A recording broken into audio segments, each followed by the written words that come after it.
I've been doing real estate for over 26 years, and I've done over 200 deals right here in Puerto Rico. Today, I'm going to show you the exact system I use to find cheap properties that make me money. First, we're going to talk about estorbo público. Every town on the island of Puerto Rico has its very own list of blight properties, or properties that are sitting abandoned and distressed, and they're trying to figure out what to do with them. I've seen locals make friends with the politicians who are in control of this list and get fantastic deals. This one that I'm telling you guys is a part of the roadmap. I'm talking to you as a local because it really hasn't worked well for me.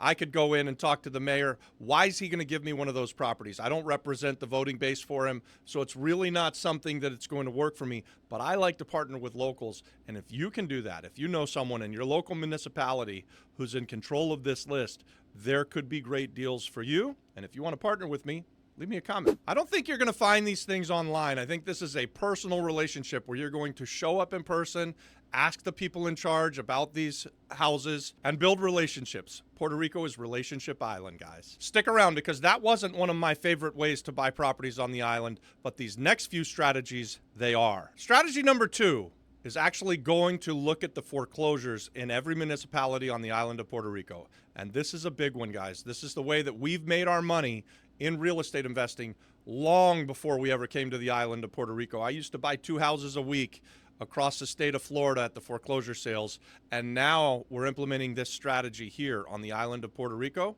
and it's gonna pay off big time. In Puerto Rico, like in most places in the US, the courts will post foreclosure cases publicly, but almost no one is watching them. And unlike in the States, it's not so easily to get. So when I'm looking at a foreclosure sale in Orlando, Florida, I can go and pull up a site and bid online. Life is easy. I can bid on case after case and county after county, sitting from the comfort of my home. That's not true on the island of Puerto Rico, and this is one of the reasons that this is one of my favorite strategies moving forward, because I like to do the hard stuff that nobody else will, and that's where we find the big profits. So let me tell you, we're looking for auctions where the debt is low, the location is good, and the comps are strong. And this can be a gold mine, especially if you know how to read the court documents. And guess what, guys? These court documents that I'm telling you you've got to read, they're written in Spanish, so it's going to be very helpful if you're at least bilingual. So for me, going and reading these documents takes a ton of effort. I like to partner with locals. Again, I say that again and again on all of these videos. This is one place where we are. Adon and I go to this foreclosure sale, and he's able to read the court documents, and we've got a couple of other people on the team that help us out as well. But it's not something that's really for me. If you're a local, it's easier for you. Don't go anywhere. I'm going to show you how to find diamonds buried in bad listings. I love buying foreclosures from my home in Orlando, Florida, because I can do it from my house in my underwear. And here's a photo. All right, let's talk about the overlooked listing play. We love to look at these listings that have gone out there and have been out there for a long, long period of time, and they haven't sold, or maybe they're not even on the market anymore. These are where you're going to find the diamonds. People wanted to sell, but they couldn't find a buyer. And guys, the market here on the island of Puerto Rico, it's not very efficient. So there's a lot of these, and they can be gold mines. Remember I said this is Relationship Island. You've got to make a lot of phone calls. You've got to call on these old listings. Maybe you need to track down the sellers and get away from the realtors who weren't able to sell them. But you might be able to contact the realtor, and he's still in contact with the seller, and there's still a deal to be had. So don't give up in either scenario. Guys, and you know the listings I'm talking about. Listings where they try to say that the house looks good enough that you should buy it for top dollar. When you look at the pictures, it looks like a piece of junk. We like to call them El Dumpo. Sometimes I call them zombie houses. Basically, it's bad marketing in an inefficient market, and they just don't sell. So that's an advantage for you, the real estate investor. And when I was starting out young, one of the main ways that I made a lot of money was taking listings that realtors were putting out there and marketing incorrectly. And then I would make them a lowball offer. I would get it under contract, and I would take the same house. This is back in the day when we did things through the newspaper, and they would have it out there as beautiful 3-bedroom, 2-bath house in Conway, Florida, and you can buy it for $120,000. And I would offer them $60,000, and then I would get my offer accepted because the house wasn't beautiful. It was a piece of shit. It looked terrible. And nobody who was going to look at it was going to buy it. They felt duped. They felt like they were being taken advantage of. So I changed the script. I'd get it under contract for $60,000. I would run my ad that would say handyman special, or bring your paintbrush and your hammer, or El Dumpo. Anyways, the point is I would let people know that what they were looking at was something that was distressed, and I would say things like, buy it for $70,000, put $10,000 in it, and then sell it for $120,000.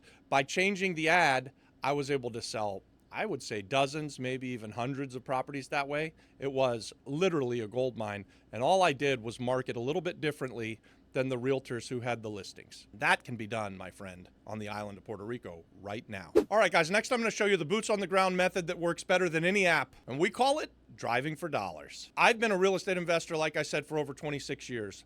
I have always employed this driving for dollars, and I do it even more now that I'm on the island of Puerto Rico. I talked about how inefficient the market is here. So driving for dollars and finding these properties that are for sale, this is just another way where if you put in the effort and you put in the time, you're going to find the deal of a lifetime. And here are the signs that I'm looking for when I'm out there driving for dollars. No electric meter.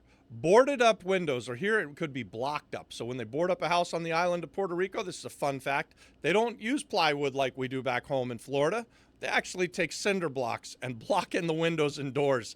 Pretty freaking cool, huh? So when I find something like that, I snap a picture and I start trying to find the owner. A lot of times what I'll do is I'll get out of my car and start walking around the house until the nosy neighbor, there's always a nosy neighbor even in Puerto Rico, comes out and asks, who the hell am I and why am I there? And then I say, hey, I'd like to buy this house. Do you know who happens to own it? Most of the time, I don't get very far with it, but every now and then, I get a phone number and I get in touch with the seller. And when I do, I know that I've got a distressed seller. I know that the house is in distress. I've been there, I've looked at it. And when I'm talking to them, I'm able to make great deals because of it.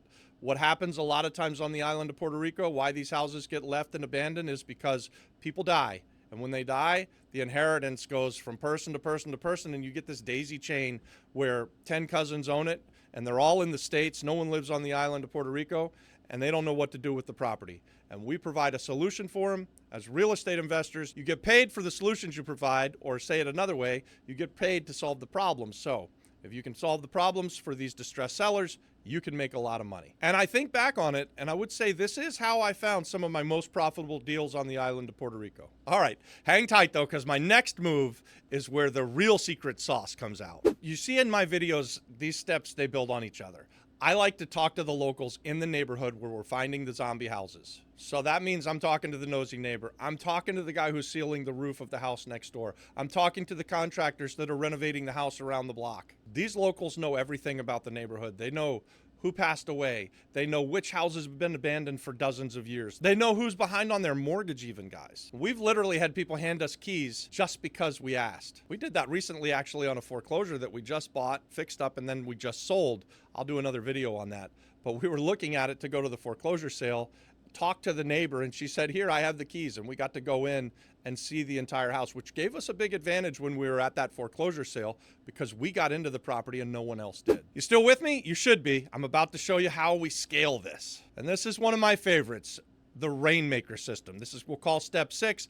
Guys, I love me some Rainmakers. Here's where it gets good. I teach other people how to find these deals and we close them together. That's what our Apex community is. It's not just a group, it's a machine. We've got folks closing their very first deals, flipping houses, doing the buy and hold method, and even wholesaling. All here in Puerto Rico and throughout the USA. And if you want to build wealth, you don't need 100K. You need the right system and the right crew. Join us over on Skool. The links are in the description. The links are everywhere. Hell, comment yes and I'll send you the link and you can join the free community. And guys, if you're already there and you really want to scale, you want to kick it up a notch, we've got a paid community.